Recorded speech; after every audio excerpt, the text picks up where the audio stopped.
رول ریګولیشن باندې به خبرې اترې کوو او جناب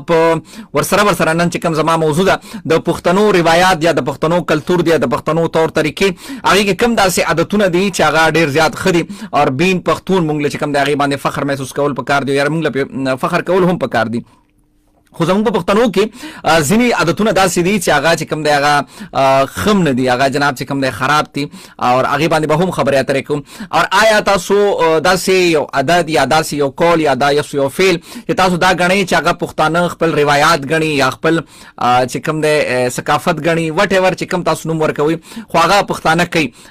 هغه ستاسو په نظر کې څه دی او هغه څنګه ختمول پکار دي زه به ورته هم یو څو څیزونه ږدمه چې یاره د پښتنو دا روایات دي دا د هغې د جرګې سیستم دی دا د هغې د فیصلې سیستم دی خو دا څیزونه چې کوم دی هغه ټیک نه دي دا غلط دي هغه موږ له لرې کول پکار دي او په هغې باندې به موږ نن په پروګرام کې ډېر په ډیټیل سره خبره کوو تاسو موږ سره د فیسبوک د لارې هم ملګرتیا کولی شئ www.facebook.com پښتونخوا ریډیو تاسو زموږ چې کوم افیشلی زموږ کوم پیج دی پښتونخوا ریډیو تاسو هغه باندې موږ لایو سټریمینګ باندې هم کتای شئ او زموږ تاسو مرګرتیا به روانې کوم تاسو کمنټس راځي کوم تاسو اوپینین راځي کوم تاسو رائے راځي هغه پروګرام کې شاملو دا به د پروګرام چې کوم دی برخه صحیح ښکلا وي زه تاسو ته وایم چې زموږ پهله به هغه څیزونه موږ یاد کړو چې کوم د پښتنو دي او هغه چې کوم د پښتانه پې موږ همیشه پې فخر محسوس کوو او موږ ګڼو چې یاره دا ښه څیزونه دي او پښتانه پې یادېږي زه به تاسو یو څو څیزونه یاد کړم چې موږ پې همیشه فخر کوو یقینا موږ له پې فخر هم پکار دی زموږ اجرا زموږ برقع زموږ څادر زموږ پټکی زموږ ټوپۍ اور پته نشته چې داسې بېتحاسه څیزونه دي زموږ ننګ زموږ غیرت زموږ پښتو زموږ میلمه چې کوم دی میلمستیا میلمه نواز څومره خلک دي په دا ټولو باندې به موږ خبرې اترې کوو څنګه ماډرنیزم دی ماډرن زمانه راغلله موږ څه څیزونه پرېښول څه څیزونه زموږ نه ورک شول څه زموږ نه لاړل څه موږ له ژوندي ساتل پکار دي راتلونکي نسل دپاره زموږ ډېر داسې زموږ رباب زموږ منګی زموږ د اجرې هغه محفل زموږ د مشرانو هغه ناسته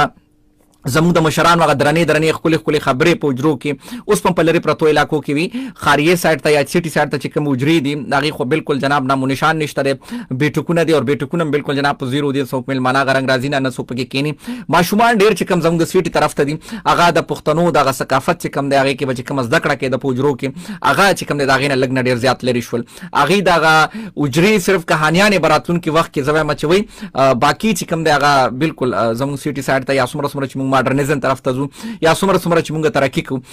موږ خپل ثقافت هم پرېښو اکثر موږ په ډیټیل سره په دې باندې ډېر زیاتې خبرې کړي خاص کر د حجرې حوالې سره خو حجره چې کوم دی هغه زموږ ثقافت دی او بالکل جناب دا ثقافت لږ نه ډېر زیات ښه و او دې کې هغې کې زموږ چې کوم طور طریقې وې کوم زموږ رسم و رواج و کوم هلته کې د مشرانو د کشرانو ناسته پاسته وه